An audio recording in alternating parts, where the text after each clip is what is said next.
Bismillahirrahmanirrahim. Assalamualaikum warahmatullahi wabarakatuh.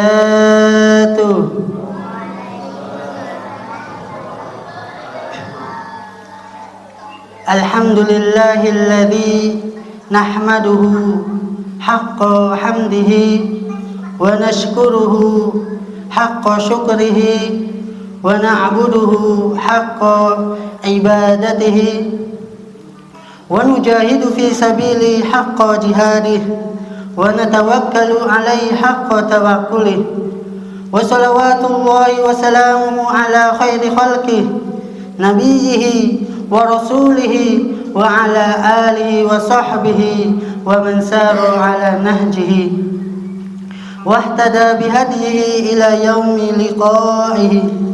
Rabbi shrah li sadri wa yassir li amri wahlul 'uqdatam min lisani yafqahu qawli. Ma'asyiral muslimin arsyadani wa arsyadakumullah. Alhamdulillah, segala puji hanya milik Allah Subhanahu wa taala, yang mana Allah Subhanahu wa taala telah memberikan kita berbagai macam kenikmatan. Salah satunya adalah nikmat iman dan nikmat sehat, sehingga pada malam hari ini kita berada di majelis yang insya Allah muliakan. Oleh karenanya sudah sepantasnya bagi kita untuk selalu bersyukur kepada Allah Jalla Jalalah. Salawat serta salam semoga Allah tetap mencurahkan limpahan rahmatnya kepada baginda kita yakni Nabi Muhammad sallallahu alaihi wasallam beserta keluarganya, sahabat-sahabat beliau serta para pengikut setia hingga di akhir zaman. Beradanya kami di sini izinkan untuk menyampaikan susunan acara. Acara yang pertama yakni pembukaan. Acara yang kedua pembacaan kalam ilahi. Acara yang ketiga yakni sambutan-sambutan. Acara yang keempat yakni ajakan wakaf. Dan acara yang terakhir yakni doa dan penutup. Menginjak acara yang pertama yakni pembukaan, pada malam hari ini kita buka dengan acara dengan bacaan basmalah. Bismillahirrahmanirrahim. Menginjak acara yang kedua yakni pembacaan kalam ilahi yang dibawakan oleh Ananda Syaima kelas 5 STTD. Waktu dan tempat kami persilahkan. Assalamualaikum warahmatullahi wabarakatuh. Waalaikumsalam. A'udzu billahi minasy syaithanir rajim. Bismillahirrahmanirrahim. Ar-Rahman 'allamal Qur'an, khalaqal insan, 'allamahul bayan, asy-syamsu wal qamaru bihusban, wan najmu wasy-syajaru yasjudan, was-samaa'a rafa'aha wa wada'al mizan. ألا تطغوا في الميزان وأقيموا الوزن بالقسط ولا تخسروا الميزان والأرض وضعها للأنام فيها فاكهة والنخل ذات الأكمام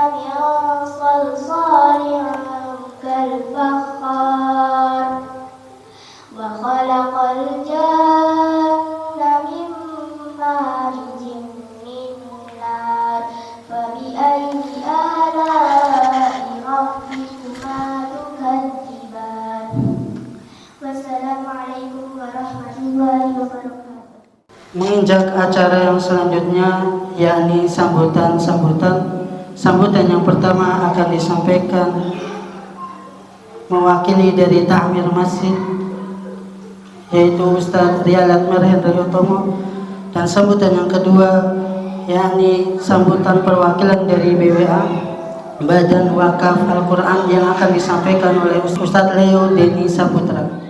Bismillahirrahmanirrahim. Assalamualaikum warahmatullahi wabarakatuh. Alhamdulillahilladzi ala ihsanih wa syukru lahu ala taufiqi wa imtinani.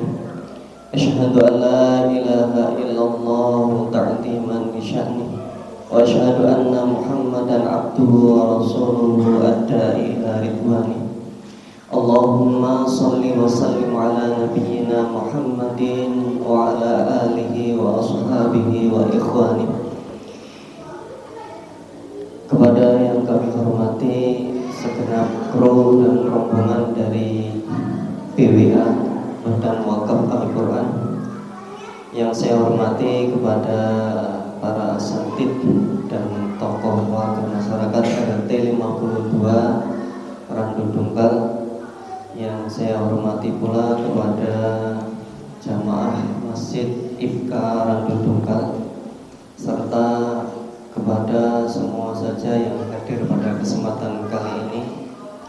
Marilah kita bersama-sama pada kesempatan yang mulia ini kita panjatkan puji syukur kehadirat Allah Subhanahu wa taala atas segala nikmat dan karunia-Nya, sehingga pada kesempatan di malam hari ini kita bisa bertemu dengan rombongan dari BWA yang mungkin secara profil kita sudah melihat tadi di videonya. Masya Allah, suatu langkah yang luar biasa, khususnya adalah di dalam rangka untuk menyebarkan dakwah Islam, baik melalui program-program wakaf Al-Quran ataupun bantuan-bantuan kemanusiaan. Ini merupakan suatu hal yang membanggakan kita, karena sebagian umat Islam terpanggil melalui BWA ini untuk berkiprah, sebagaimana Rasulullah SAW bersabda, khairun nas anfa'uhum linnas. Mestinya seorang muslim adalah orang yang paling banyak bermanfaat kepada manusia lainnya, lingkungannya, dimanapun dia berada. Salam dan salam semoga senantiasa tercurah kepada Nabi kita Muhammad Sallallahu Alaihi Wasallam, kepada keluarganya, para sahabat, dan kepada siapapun yang meniti jalannya, yang berjuang istiqomah di atas sunnah-sunnahnya untuk senantiasa komitmen mendakwahkan ajaran agamanya hingga yaumil kiamat. Hadirin yang kami hormati, pada kesempatan sambutan ini yang pertama kami sampaikan kepada kru atau rombongan dari BWA, ahlan wa sahlan, asatid semuanya, kru semuanya. Beginilah kondisi Masjid Ibka Imam Ibnu Katsir Randu Dungkal, yang mana mungkin untuk kesempatan hari ini kegiatan yang seperti ini mungkin bagian akhir ya Ustadz ya. Jadi kemarin di Masjid Al-Furqan dekat situ, kemudian di Masjid Mujahidin juga nggak jauh dari sini, Adikru berarti sudah di lingkungannya. Ini mungkin yang terakhir, jadi sisa-sisanya ya, jadi karena sudah di sekitarnya kita diadakan, mungkin orangnya sudah mengikuti di sebagian yang lain. Jadi begini kondisi kita di Masjid Imam Ibnu Katsir yang di bawah naungan Yayasan Mutiara Insan, dan di tempat ini adalah wakaf yang kami terima dikelola masjid ini sekaligus lembaga pendidikan yang berdasar dengan Al-Quran. Maka kami ada tadi siswa kelas 5 STTD, Sekolah Tahfidz Tingkat Dasar Usia SD. Sebelumnya juga ada STUD, Sekolah Tahfidz Usia Dini, TK Tahfidz Al-Quran. Juga ada MTQ, yaitu Ma'had Tahfidz Al-Quran untuk sore harinya. Jadi untuk Badan Wakaf Al-Quran ini mungkin sebetulnya sangat erat dengan kegiatan yang kita lakukan sehari-hari.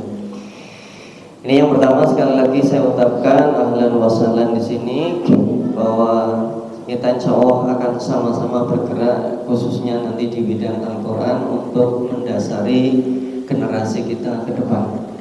Yang kedua, saya sampaikan juga mohon maaf yang sebesar-besarnya apabila kami di sini tidak bisa menyediakan fasilitas ataupun hal-hal yang lain yang berkaitan dengan kegiatan ini. Kami juga sudah berusaha untuk mensosialisasikan kegiatan ini seminggu sebelum acara ini. Namun memang tadi mungkin secara geografis berdekatan dan biasanya hadir kajian orangnya memang berkisar itu saja. Walaupun sebetulnya masyarakat sini sangat banyak untuk komunitas di muslimin di sini, cuman mungkin awalan ya. Kemudian yang ketiga, kami sampaikan juga bahwa nanti untuk kegiatan ini kepada jamaah sekalian monggo diikuti dengan baik agar kita bisa memperoleh manfaatnya, syukur bisa mungkin lebih jauh bergerak bersama di dalam amal soleh ini bersama dengan BWA ya. Dan untuk teman-teman sekalian di lingkungan Ranudung dan sekitarnya, mungkin setelah kegiatan ini mestinya mungkin bisa komunikasi atau bisa jalan. Kalau ada mungkin yang butuh Al-Quran atau mungkin tadi air atau mungkin yang lain bisa komunikasi, atau mungkin ada agniya dan lain sebagainya yang ingin beramal melalui BWA. Di kegiatan ini ya sekedar sebagai awal saja, untuk lanjutnya mungkin bisa disambung dengan jangka waktu yang insya Allah nggak terbatas Ustaz ya sampai ini, karena ini saya lihat gerakannya sudah di 23 provinsi, luar biasa.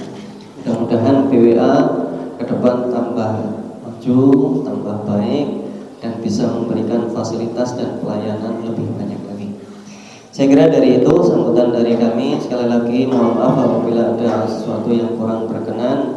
Atas waktu dan sambutan kesempatan kali ini, kami atas nama Dewan Kemakmuran Masjid Imam Ibnu Katsir Randu Dongkal sekali lagi mengucapkan mohon maaf yang seikhlas-ikhlasnya. Ini yang bisa kami sampaikan, kurang lebihnya mohon maaf. Al-afwu minkum, wabillahi taufiq wal hidayah. Assalamualaikum warahmatullahi wabarakatuh. Bismillahirrahmanirrahim. Assalamualaikum warahmatullahi wabarakatuh. Alhamdulillahi rabbil alamin, alladzi khalaqa faqaddara wa syara'a fayassara wa waffaqa man arada hidayatahu bil Islam.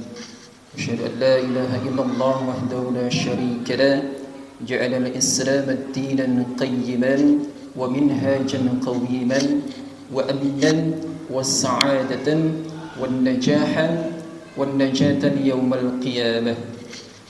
وأشهد أن سيدنا ونبينا محمدا عبده ورسوله إمام المرسلين وخاتم النبيين صلوات الله وسلامه عليه وعلى آله وأصحابه ومن تبعهم بإحسان إلى يوم الدين. أما بعد. Yang saya hormati dan saya muliakan para asatidz sekalian, yang saya hormati dan saya muliakan para sesepuh jamaah Masjid Ibnu Katsir Randu Dongkal. Alhamdulillahirabbil alamin, syukur kepada Allah Subhanahu wa taala masih memberikan kesehatan sampai pada malam hari ini sehingga kita kemudian bisa berkumpul di tempat yang insyaallah mudah-mudahan dimulakan Allah Subhanahu wa taala ini. Kemudian salawat dan salam semoga tercurah kepada baginda agung Nabi Muhammad sallallahu alaihi wasallam, kepada keluarganya, kepada sahabatnya dan orang-orang yang senantiasa mengikuti petunjuk beliau sampai hari kiamat. Hadirin Allah Subhanahu wa taala, di sini saya mewakili atas nama BWA, Badan Wakaf Al-Quran. Pertama mengucapkan jazakumullahu khairan katsiran. Terima kasih banyak atas kemudian izin yang telah diberikan kepada kita sehingga kemudian kita bisa kemudian melaksanakan agenda kita di bulan Oktober yaitu safari dakwah. Dan insyaallah ini adalah safari dakwah untuk di bulan Oktober ini yang terakhir. Jadi kemarin alhamdulillah dari tanggal 19 sampai 21 itu sudah terlaksana. Yang pertama itu subuh pagi di hari Sabtu itu di Kuta Belik, kemudian malamnya di Masjid Mujahidin, kemudian hari Ahadnya Ahad malam, dan Senin pagi ya kemarin di Tegal dan Serawi. Alhamdulillah sekarang yang kelima di Randu Dongkel kembali. Syukur Allah SWT. Pertama kami memohon maaf ya, barangkali kemudian kedatangan kami di sini ada kata-kata atau sikap yang kemudian kurang berkenan di hati takmir dan semuanya. Kemudian untuk menyingkat waktu, saya ingin membacakan saja ya tentang kemudian biodata dari insyaallah pengisi dari acara pada malam hari ini, yaitu Al-Ustaz Rahmat Al-Fada. Pertama, pendidikan beliau adalah yang pertama di Ponpes ya, Uswatun Hasanah Purwakarta, kemudian Jamiah Safa Mesir. Kemudian aktivitas untuk beliau saat ini yaitu sebagai guru ya, kemudian aktif juga di BW Ansala, Yayasan Darul Asyikin ya, Salah, kemudian Pusat Studi Islam dan Bahasa Arab, Markas Al-Fada, kemudian guru juga di bimbingan tahfiz ya, Tadabbur Al-Muyassar. Itulah sedikit kemudian profil yang bisa kami sampaikan untuk menyingkat waktu ya. Tadi sudah dijelaskan insyaallah tadi di awal itu ada profil dari BWA. Tidak mungkin untuk bersingkat waktu saya tidak akan kemudian menjelaskan lagi. Mudah-mudahan nanti bisa kemudian ada video yang ditampilkan biasanya, itu mungkin bisa lebih jelas lagi. Untuk kami seperti itu saja ya, insyaallah mudah-mudahan kami harapannya bisa kemudian acara ini bisa kemudian berjalan dengan lancar sampai selesai nanti. Amin amin ya rabbal alamin. Mungkin itu dari kami, kurang lebihnya mohon maaf. Assalamualaikum warahmatullahi wabarakatuh. Bismillahirrahmanirrahim. Assalamualaikum warahmatullahi wabarakatuh. Alhamdulillahirabbil alamin. Rabbus samawati wal azam, khaliqun nuri wal zalam, wal malaikati wal janni wal anam. Wassalatu wassalamu ala nabiyina Muhammadin mab'utsin lisairil alam, nabiyina wa maulana Muhammadin wa ala alihi wa ashabihi ajmain. Asyhadu an la ilaha illallah wahdahu la syarikalah wa asyhadu anna Muhammadan abduhu wa rasuluhu la nabiyya wa la rasula ba'dah. Amma ba'd. Alhamdulillah, Bapak Ibu jamaah Masjid Imam Ibnu Katsir, mudah-mudahan Bapak Ibu Allah berikan kemuliaan, Allah limpahkan keberkahan, dan mudah-mudahan selalu berada dalam lindungan dari Allah Subhanahu wa taala. Yang paling utama sama-sama kita bersyukur kepada Allah. Alhamdulillah, ada banyak sekali nikmat yang sudah Allah berikan kepada kita. Yang paling utama adalah nikmat iman dan Islamnya kita. Kenapa ini yang paling utama? Sebab Bapak Ibu, ini adalah modal awal kita bisa kembali kepada Allah dalam keadaan selamat nanti di akhirat. Dan yang terpenting adalah iman dan Islam. Karena kalau kita mengaku beriman, ya bukan hanya kita saja yang mengaku beriman. Plusnya kita alhamdulillah, kita ini bukan hanya ya, mengaku beriman, tapi juga mengaku sebagai seorang muslim. Sebab risalah terakhir kenabian yang dibawakan oleh Nabi kita, Nabi Muhammad SAW, yang sampai pada kita sampai hari ini adalah iman dan Islam. Kemudian Bapak Ibu rahimakumullah, harus kita syukuri juga nikmat kondisi kesehatan, kondisi fisik kita. Alhamdulillah, walau bagaimanapun keadaan kita semua masih menyanggupi diri untuk bisa terus bertakarrub kepada Allah, bisa terus beribadah kepada Allah. Dan yang harus kita syukuri juga nikmat waktu, nikmat usia. Yang mana di sisa usia kita ini, Masya Allah, kita masih punya kesempatan untuk terus bisa bertakarrub kepada Allah, memperbaiki setiap kekurangan daripada amal soleh kita, meningkatkan kualitas iman dan takwa kita, sehingga mudah-mudahan nanti sampai akhir hayat, sampai di akhirat kelak kita semua termasuk hamba Allah yang selamat. Amin ya rabbal alamin. Kemudian ya, kita sampaikan juga sholawat dan salam secara terus menerus kepada Rasul kita, kepada Nabi kita. Beliau yang mengajarkan kepada kita keimanan kepada Allah Subhanahu wa taala. Beliau yang mengajarkan kepada kita syariat Islam yang sempurna yang Allah wahyukan kepada beliau. Beliau yang kita nantikan syafaatnya di yaumul qiyamah. Beliau adalah nabi kita semua, Nabi Yuna wa Maulana Muhammad sallallahu alaihi wasallam.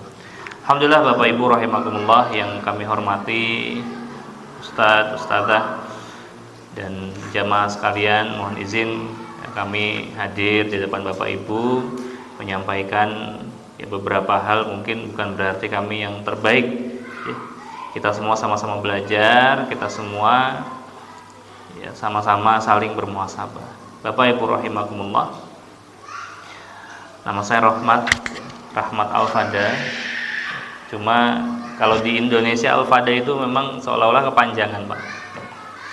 Panjangan nama Rahmat Al-Fada. Cuma Al-Fada itu marga saja sebetulnya. Marga di salah satu kota di Kuwait ya, kota Buraidah. Kebetulan ayah saya asli sana.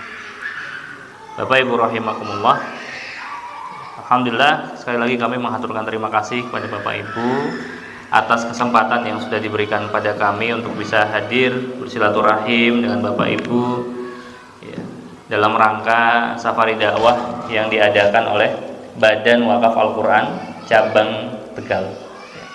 Alhamdulillah selama 3 hari acara safari dakwah bersama kami khususnya diadakan di Tegal ini, mulai dari hari Sabtu kemarin sampai malam ini titik terakhir Bapak Ibu. Setelah ini kami rombongan dari Solo langsung pulang ke Solo. Jadi mohon doanya keselamatan bagi kami agar bisa sampai dengan selamat sampai nanti ke Solo.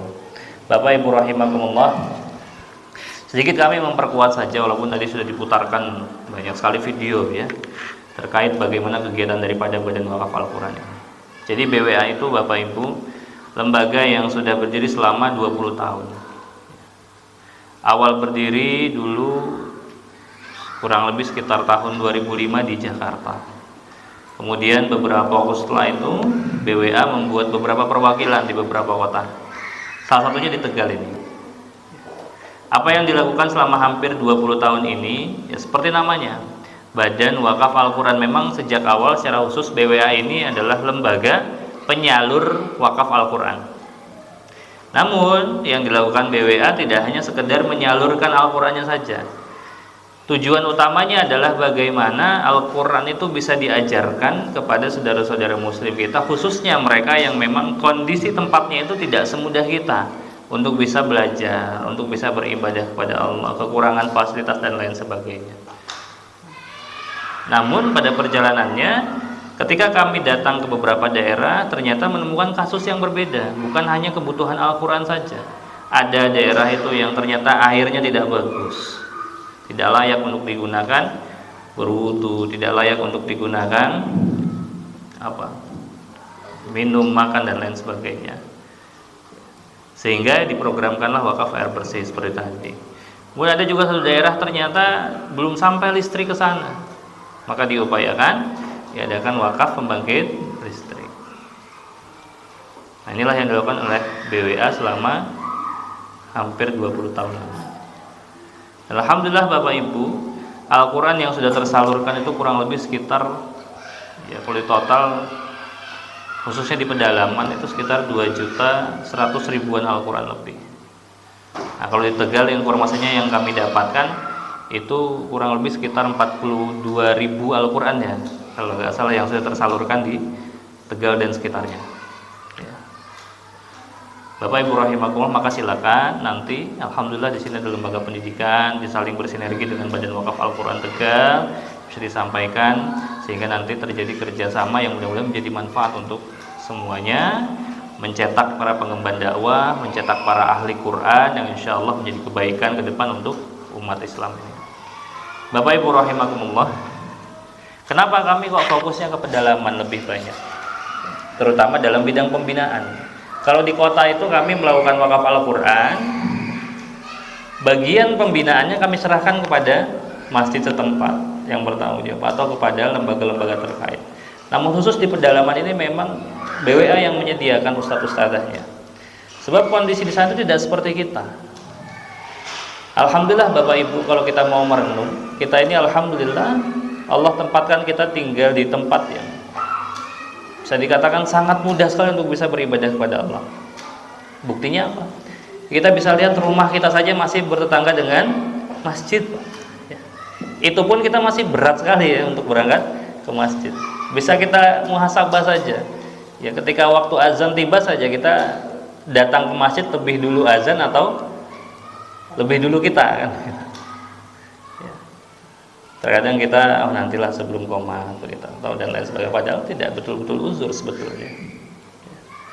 Bapak Ibu rahimakumullah, bahkan ya bukan hanya dekat dengan rumah kita, masjid sekitar kita itu banyak. Tadi disebutkan oleh Pak Ustadz, ada Masjid Al-Furqan dekat sini kan, kemarin Al-Mujadidin saja dekat dari sini Bapak Ibu.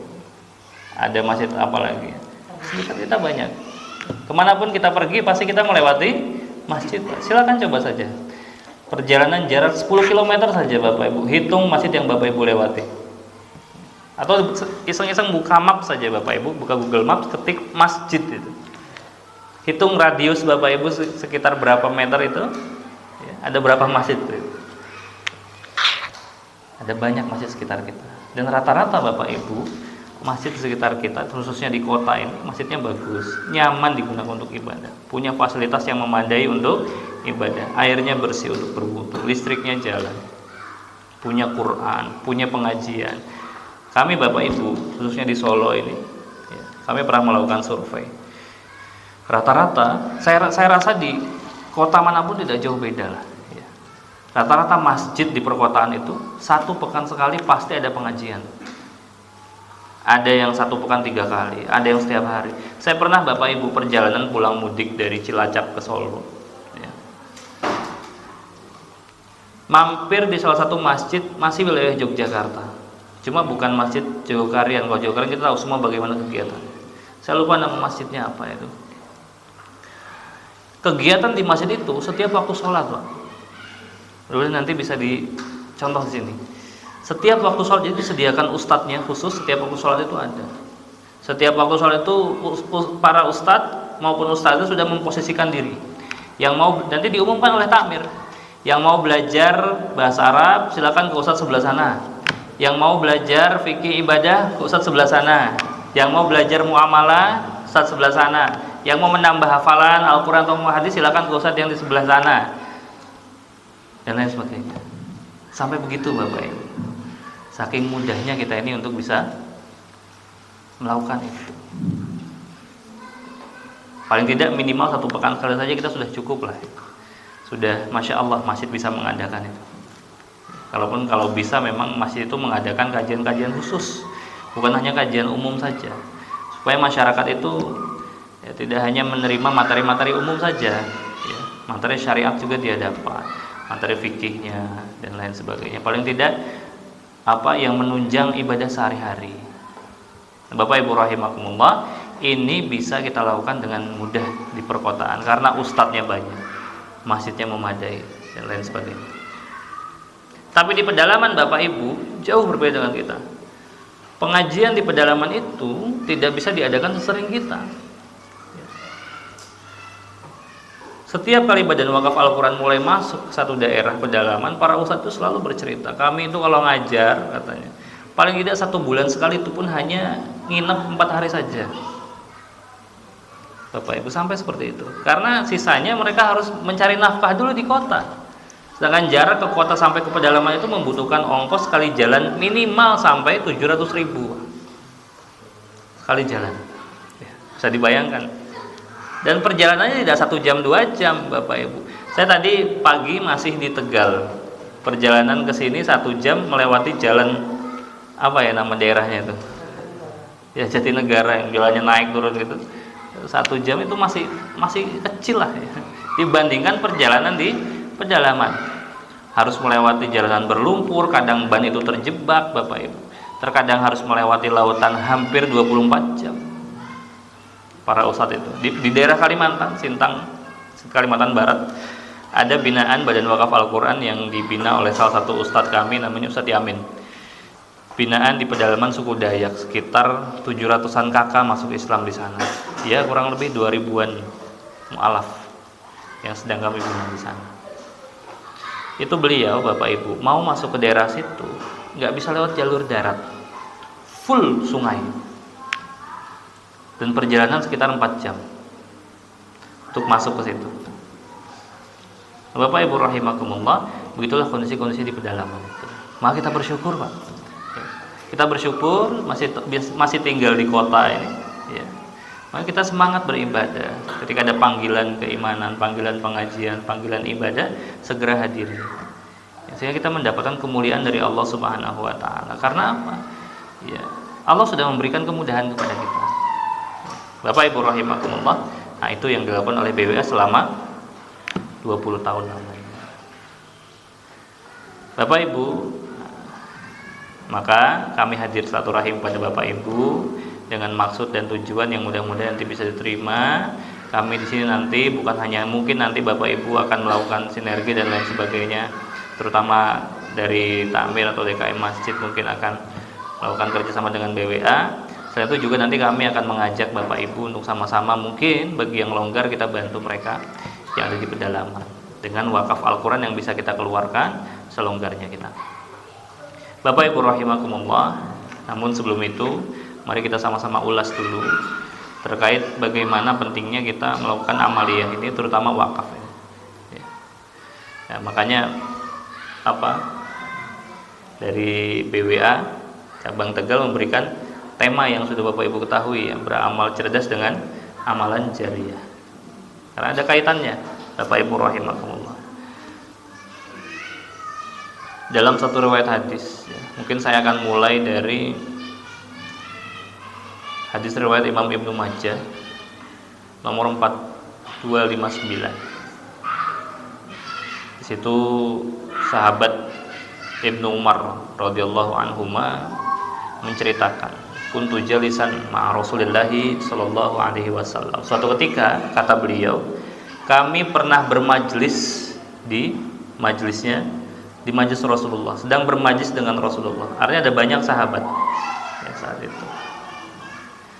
Faja'ahu rajulun min ansar fasallama alaihi. Kemudian di tengah majlis itu Bapak Ibu, tiba-tiba datang seorang sahabat dari kaum Ansar, dari kalangan Ansar, yaitu mereka sahabat yang asli tinggal di Madinah yang menolong hijrahnya Rasulullah SAW. Kemudian Bapak Ibu, ketika sahabat dari Ansar ini datang, salam kepada Rasulullah, Assalamualaikum ya Rasulullah. Orang Ansar ini menjawab, sahabat dari kalangan Ansar ini menjawab, ya Rasulullah, ayyul mu'minina afdal. Wahai Rasulullah SAW, orang mukmin yang paling utama itu yang bagaimana? Kemudian apa jawaban Rasul? Afdalul mu'minina ahsanuhum khuluqan. Seorang mukmin yang paling baik, yang paling utama, yang paling mulia adalah dia yang paling baik akhlaknya. Namun kita tidak akan berbicara masalah akhlak. Saya yakin kita sudah banyak memahami masalah ini. Namun kita akan membahas pertanyaan yang kedua, Bapak Ibu. Apa pertanyaan yang kedua? Wa ayyuhumul aqyas. Kata sahabat dari Ansar ini. Terus orang cerdas itu bagaimana? Bagaimana orang yang cerdas itu, kata orang Ansar.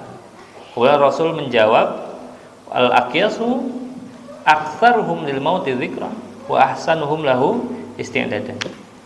Orang cerdas adalah dia yang paling banyak mengingat kematian dan yang paling baik dalam mempersiapkan kematian. Di sini kita mulai berpikir, kenapa kok kira-kira Rasul mengkaitkan antara kecerdasan dengan kematian? Apa urusannya?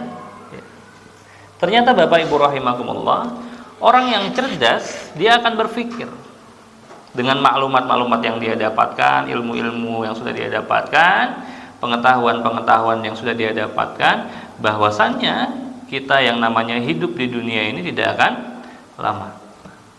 Sudahlah tidak akan lama, tidak tahu kapan akan berakhir. Maka orang yang cerdas akan berpikir, bagaimana caranya nih di sisa usia ini saya bisa mendapatkan amaliyah yang bermanfaat untuk saya nanti di akhirat, mendapatkan banyak pahala dari Allah Subhanahu wa taala, memaksimalkan amal saleh yang mungkin ya hanya bisa dilakukan di sisa usia saya ini, yang mungkin ya paling tidak hanya sisa 1 jam misalnya, kalau kita mau spekulasi sedikit Bapak Ibu. Nah, Bapak Ibu rahimakumullah, maka Rasul mengkaitkan kecerdasan dengan kematian. Kalau kita mau hitung-hitungan Bapak Ibu, misalnya ya, Rasul dalam satu kesempatan pernah menyampaikan usia umatku di kisaran 60 sampai 70-an tahun saja. Artinya ya rata-rata saja Bapak. Ada yang sampai usia itu, ada yang tidak sampai, bahkan ada yang diberikan lebih oleh Allah. Kita pukul rata saja, misalnya usia kita ini semuanya 60 tahun. Misalnya 60 tahun itu tidak kita gunakan untuk ibadah semua. Ada usia taklif di antara usia 60, usia 0 sampai 15 tahun. Usia 0 sampai 15 tahun ini kita belum dihitung pahala dan dosa. Sampai nanti kita lepas 15 tahun baru kita masuk usia mukallaf, atau kalau sudah mimpi ya. Tapi saya rasa zaman sekarang ya, hampir jarang ya pemuda-pemuda yang usia 15 tahun belum mimpi ya. Rata-rata saya sering baca berita itu ya 10 tahun, 12 tahun itu sudah mimpi. Bapak Ibu rahimakumullah, ini usia kita 60 tahun masih dipotong 15 tahun. Sisa berapa usia kita untuk beramal saleh? Kurang lebih sekitar 45 tahun. Kita potong lagi itu dengan usia tidur kita. Usia tidur kita kalau menurut medis berapa? Sekitar 8 jam satu hari. Dikalikan saja, kemudian dikurangi. Ya kurang lebih sekitar 25 sampai 30-an tahun sisa kita untuk beramal saleh. Itu pun terkadang masih kita kurangi Bapak Ibu. Kita kurangi dengan hobi-hobi kita ya. Mancing misalnya. Kita kurangi dengan sepedaan, ya. Yang hobi motor main motor ya. Yang hobinya otomotif, hobinya hewan ya, burung dan lain sebagainya. Makanya kenapa ya para ulama menyebutkan ibadah itu bukan hanya sekedar gerakan-gerakan ibadah. Makna ibadah yang hak itu adalah ketundukan. Ketika kita melakukan segala amaliyah kita ini dengan penuh ketundukan kepada Allah, tidak melanggar batasan-batasan syariat di situ, maka kita akan bernilai ibadah. Boleh saja kita melakukan hobi kita, yang penting tidak melampaui batas. Ketika waktu sholat tiba, ya berangkat sholat, gitu kan. Ketika kita harus mencari nafkah, berangkat dulu mencari nafkah. Ketika waktunya kita harus beribadah, lakukan amal saleh, ibadah-ibadah yang memerlukan waktu khusus misalnya. Gitu. Jangan mentang-mentang ketika kita melakukan hobi, kemudian kita sepedahan ketika bulan Ramadan, ya kita anggap itu safar sehingga kita berbuka puasa di jalan, kan nggak ahsan Bapak Ibu seperti itu ya. Bapak Ibu rahimakumullah. Kenapa saya bilang seperti itu? Karena ada Pak di Solo yang seperti itu. Dia tanya ke saya dengan pertanyaan, Ustaz, saya ini pas Ramadan kemarin melakukan safar sejauh ya dengan batasan safar 70 km ya, full sepedahan itu. Saya nggak tahu berapa lama yang dia lakukan, berapa hari ya. Itu gimana Ustaz? Apakah saya boleh buka puasa? Pertama saya nggak tahu dia pakai sepeda atau tidak. Saya kira memang dia melakukan safar, betul-betul safar ya. Oh ya, jelas boleh begitu. Orang di batasan itu saja kita sudah boleh menjamak qashar sholat begitu. Bapak Ibu rahimakumullah, kemudian dia melanjutkan, tapi saya sepedahan Pak. Wah, saya ketawa itu. Loh, kamu ada tujuan utama nggak di situ? Kok tiba-tiba olahraga gitu kan? Orang siang-siang bulan puasa itu rata-rata sudah lemes ya Bapak Ibu, ini malah sepedahan dan seenaknya buka puasa, nggak ada uzur situ. Masya Allah. Bapak Ibu rahimahullah, hal seperti ini terkadang yang kita ya tidak bisa kurang peka. Bapak Ibu rahimahullah ini tadi. Nah, maka Bapak Ibu, orang yang cerdas kata Rasul adalah orang yang paling banyak mengingat kematian dan yang paling baik dalam mempersiapkannya. Ya. Karena tadi, bagaimana caranya ini di sisa usia kita yang sekarang mungkin tinggal sebentar, tidak tahu kapan itu akan berakhir, kita bisa mendapatkan amal soleh yang maksimal. Maka Bapak Ibu rahimakumullah, ya, kalau kita kaitkan hadis ini dengan hadis riwayat Muslim, ya mungkin Bapak Ibu sudah sering mendengar hadis ini, nomor 4259. Rasul Shallallahu Alaihi Wasallam dalam satu kesempatan menyampaikan, idza matal insan in qata'a anhu amaluhu illa min salatin, shadaqatin jariyatin aw ilmin yuntafa'u bihi aw waladin shalihin yad'u lahu. Sekiranya ada 3 hal Bapak Ibu yang ingin Rasul sampaikan dalam hadis ini. Pertama adalah masalah kematian. Rasul menyampaikan idza matal insan, nanti kalau yang namanya manusia itu meninggal dunia. Nantinya kapan? Ya tidak tahu ya. Saya yakin Bapak Ibu, masing-masing dari kita mungkin pernah berangan-angan 5 tahun ke depan pengen punya rumah yang bagaimana, 10 tahun ke depan pengen punya kendaraan yang bagaimana, cita-cita dan lain sebagainya, pengen punya pekerjaan yang seperti apa. Ya sah-sah saja, boleh-boleh saja, karena memang itu fitrah kita ya. Bapak Ibu rahimahumullah, tapi siapa yang bisa menjawab satu pertanyaan ini? Siapa yang bisa menjamin kita itu masih hidup sampai 5 tahun ke depan? Tidak ada yang bisa menjamin. Bahkan dalam Al-Quran pun ada banyak ayat yang Allah sampaikan tentang kematian. Bapak Ibu rahimakumullah, maka penting kita semua bermuhasabah. Memangnya kenapa? Apa yang terjadi setelah kematian tiba? Kenapa kita itu harus banyak-banyak mengingat kematian, memaksimalkan ibadah dan lain sebagainya? Sebab Bapak Ibu, kata Rasul dalam hadis ini, in qata'a anhu amaluhu, seluruh amalnya akan diputus oleh kematian. Setelah nanti kita wafat, amal kita itu akan diputus oleh kematian. Artinya apa? Bapak Ibu, kita masih bisa ikut pengajian seperti ini, masih bisa sholat, masih bisa mencari nafkah, bersilaturahim, belajar, melakukan amal soleh yang lain, karena kita ini masih hidup. Nanti kalau kita semua sudah selesai hidupnya, apakah kita masih bisa sholat? Nggak bisa.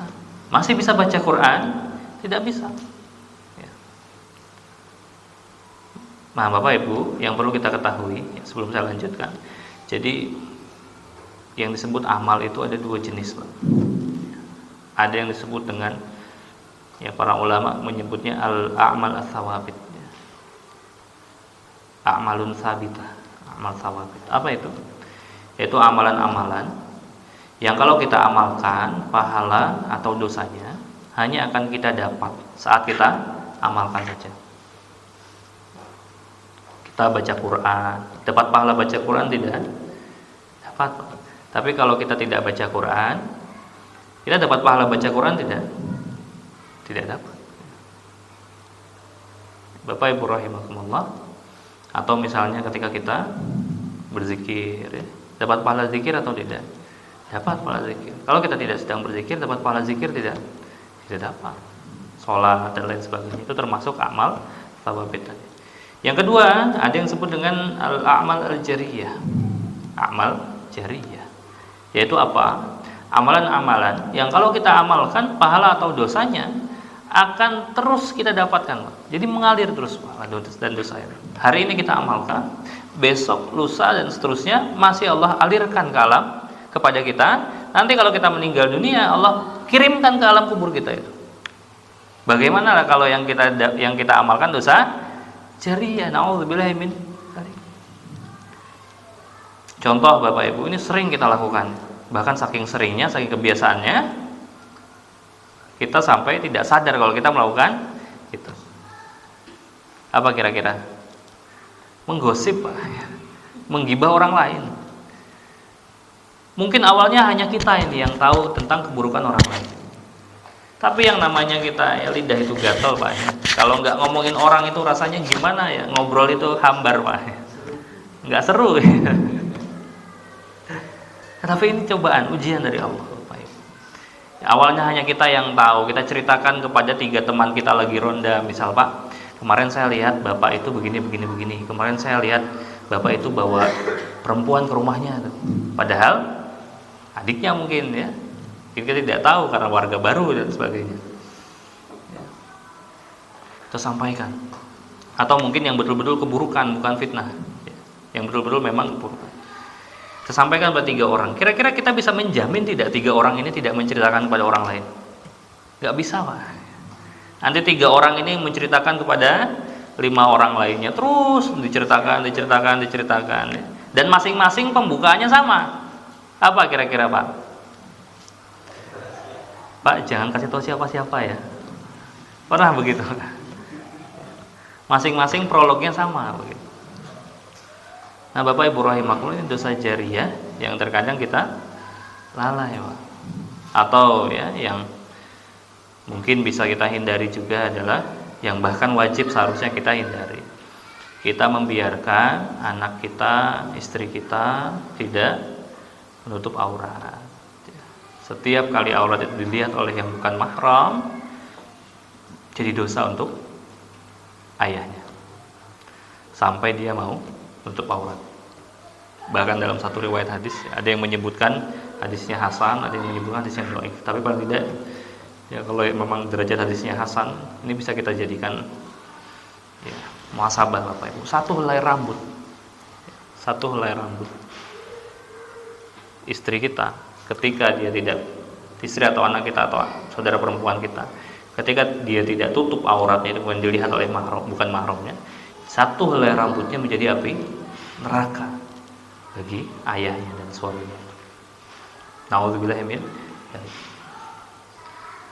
Ketika anak kita dipegang oleh orang yang bukan mahram, pacaran dan sebagainya, jadi api neraka untuk ayahnya. Oh, dipeluk sama ayahnya aja nggak mau Pak. Kok dipegang sama orang lain mau begitu. Ini kan sesuatu yang Masya Allah. Bapak Ibu rahimakumullah, kembali ke yang tadi. Jadi amal itu ada 2. Ada yang disebut dengan amal sawabit, ada yang disebut dengan amal jariyah.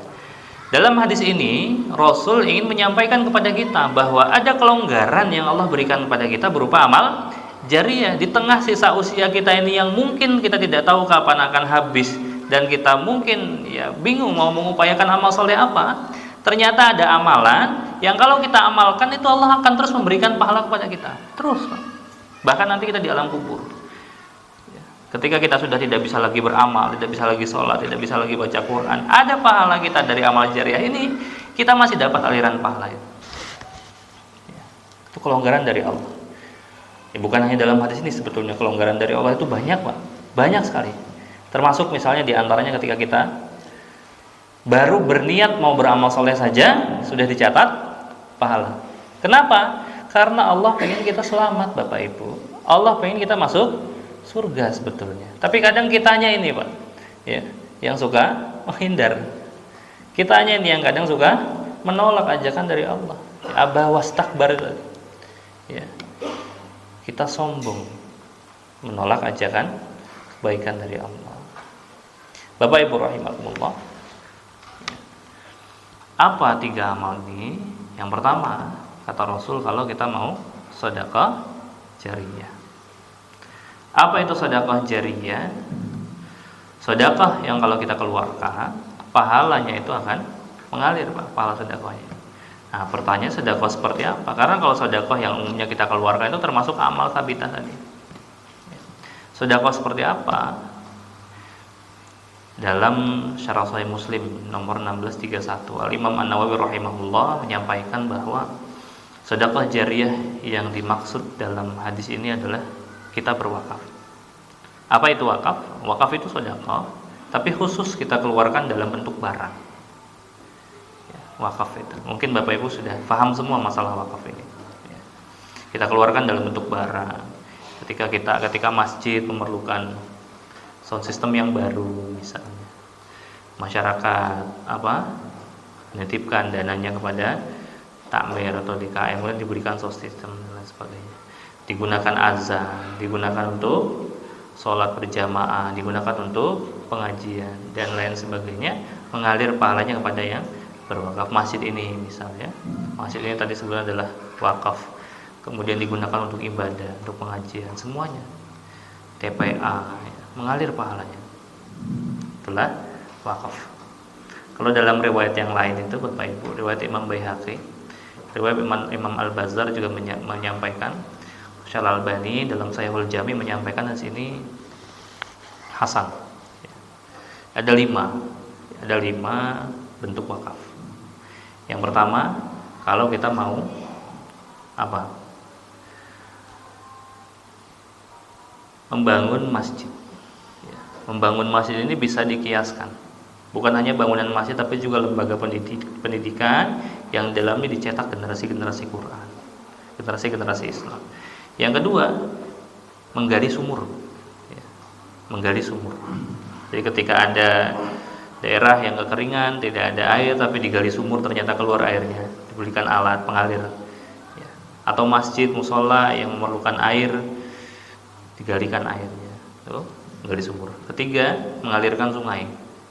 Ketika ada daerah-daerah yang tidak teraliri sungai, di Boyolali itu ada salah satu wakaf dari yang diselenggarakan Badan Wakaf Al-Quran. Alhamdulillah terkumpul di daerah Kemusuk, Pak, Boyolali.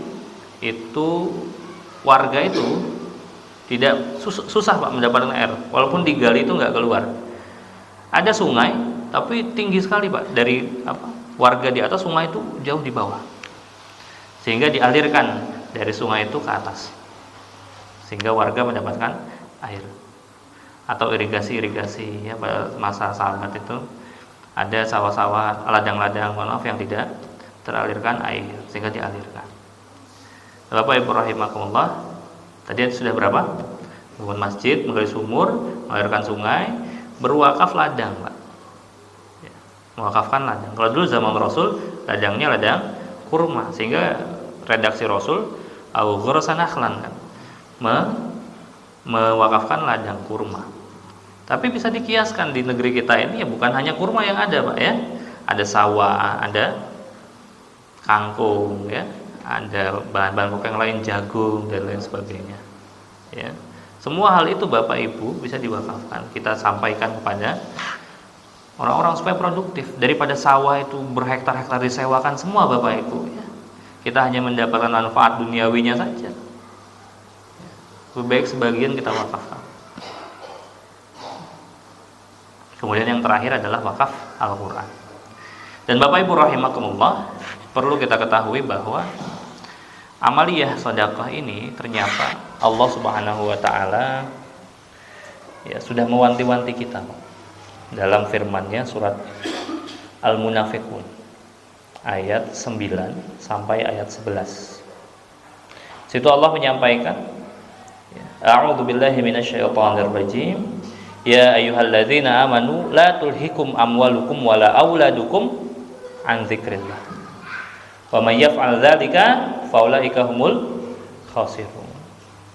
Wahai orang-orang yang beriman, kata Allah, jangan sampai harta-harta dan anak-anak kalian itu melalaikan kalian. Lalai itu ketika kita mendapatkan hal-hal yang mungkin membahagiakan kita, tapi kita lupa terhadap Allah Subhanahu wa taala.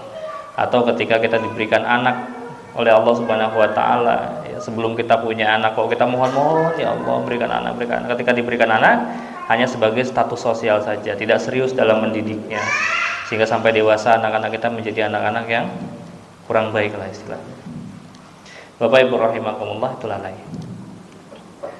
Nah, dalam ayat 10-nya Allah menyampaikan supaya kita itu tidak merugi karena kelalaian terhadap harta kita itu bagaimana?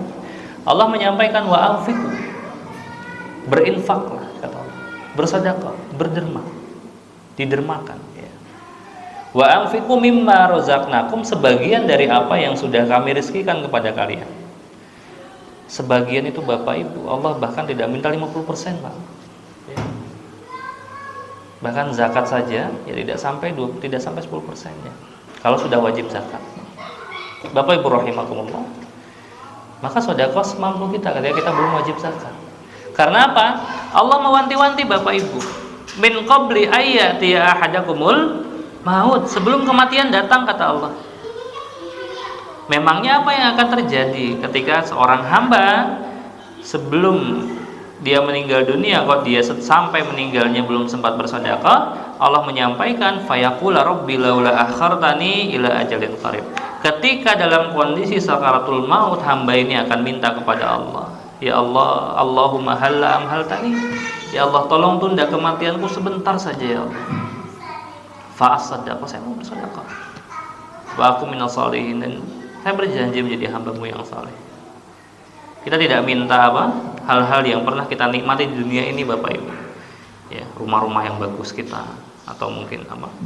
Semua hal yang nikmat lah, yang bersifat duniawi. Penghasilan yang mungkin besar pernah kita rasakan. Ya. Tapi yang kita minta adalah amal saleh, termasuk sedekah. Di tengah sakaratul maut kita minta kepada Allah. Tapi sudah terlambat. Allah menjawab dalam ayat 11-nya apa? Wala yu'akhirallahu nafsan idza jaa ajaluha. Allah tidak akan pernah mengakhirkan kematian kalau sudah tiba waktunya. Ya kurang lebih kalau kita terjemahkan dalam bahasa kita begini, ya Allah, tolong tunda kematian saya sebentar ya Allah. Saya menyesal, saya mau bersedekah. Allah menjawab, kemarin kemana aja?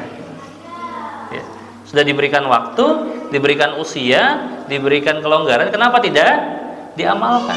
Begitu. Coba kita bermuhasabah dengan hal seperti ini Bapak Ibu. Sebelum memang hal itu terjadi, ya. Sebelum memang hal itu terjadi Bapak Ibu, segera kita melakukan muhasabah. Bapak Ibu rahimakumullah. Nah, maka penting kita untuk melakukan amal sedekah ini. Yang kedua, yang bisa kita upayakan adalah menyampaikan ilmu, au ilmin yuntafa'u bihi, yaitu ilmu yang bermanfaat. Ilmu yang kita dapat, kemudian kita amalkan, kita ajarkan ke saudara kita. Oh, saya tidak bisa mengajarkan ilmu, saya bukan seorang ustaz, saya tidak bisa menyampaikan. Paling tidak kita ceritakan, Pak. Yang penting tidak berlebihan, jangan sampai ya, melakukan fatwa. Ya. Sekarang itu kan banyak Bapak Ibu orang-orang mengaku alim melakukan fatwa, padahal ya, dia tidak kompeten dalam hal itu. Dia hanya baru mendengar saja hal-hal yang mungkin, wah ini menurut pendapat saya ini begini. Ya. Kan bahaya. Ceritakan saja. Ketika hadir di pengajian, tadi ustadznya bilang begini. Oh, tadi ustadznya bilang begini. Ya sudah cukup. Ketika orang mengamalkan apa yang kita sampaikan, ya, masya Allah, dia dapat pahala dari apa yang dia amalkan. Kita dapat pahala karena amaliyahnya dia. Kata Rasul, siapa yang menunjukkan kepada kebaikan, maka dia akan mendapatkan pahala semisal apa yang orang lain amalkan tanpa mengurangi pahala orang itu sedikit. Bapak Ibu rahimakumullah, itu menyampaikan ilmu. Kemudian yang terakhir, au waladin salihin yad'u lahu, yaitu anak saleh yang mendoakan kedua orang tuanya, yang berbakti kepada kedua orang tuanya. Yaitu anak-anak kita yang kita bina, kita didik dengan Islam, kita ajarkan jadi seorang muslim yang baik.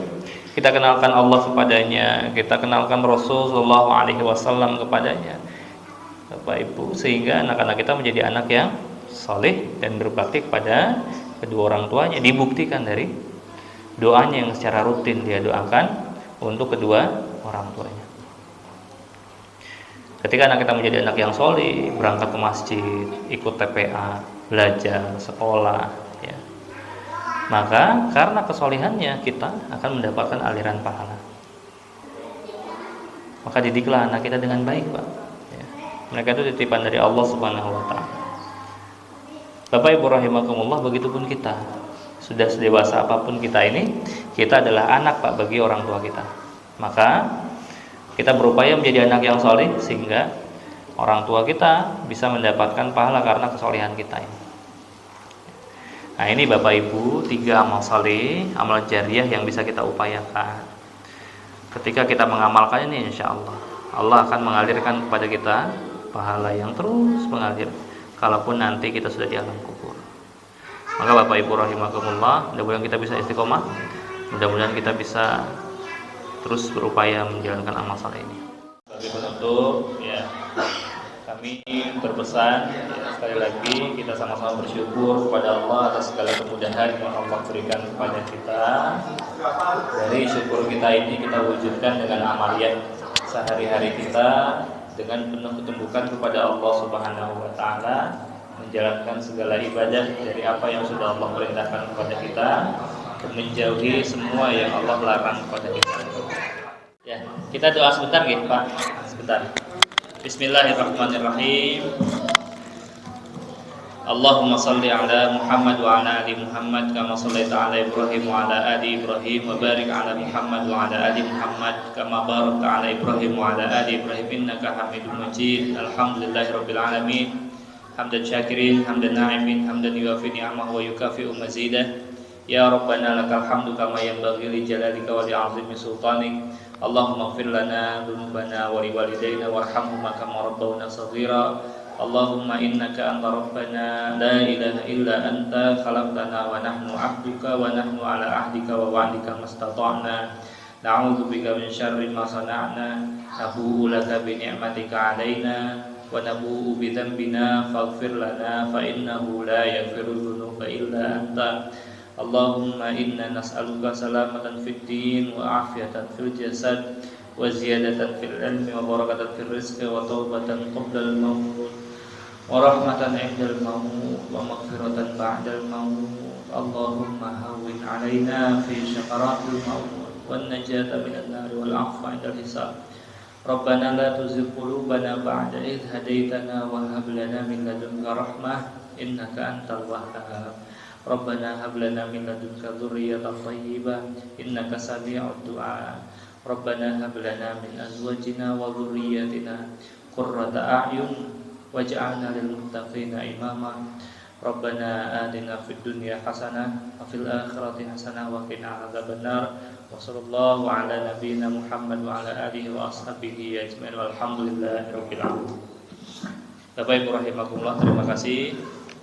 Mohon maaf atas segala hal yang mungkin kurang berkenan dari apa yang kami sampaikan. Kami kembalikan kepada moderator. Terima kasih. Assalamualaikum warahmatullahi wabarakatuh.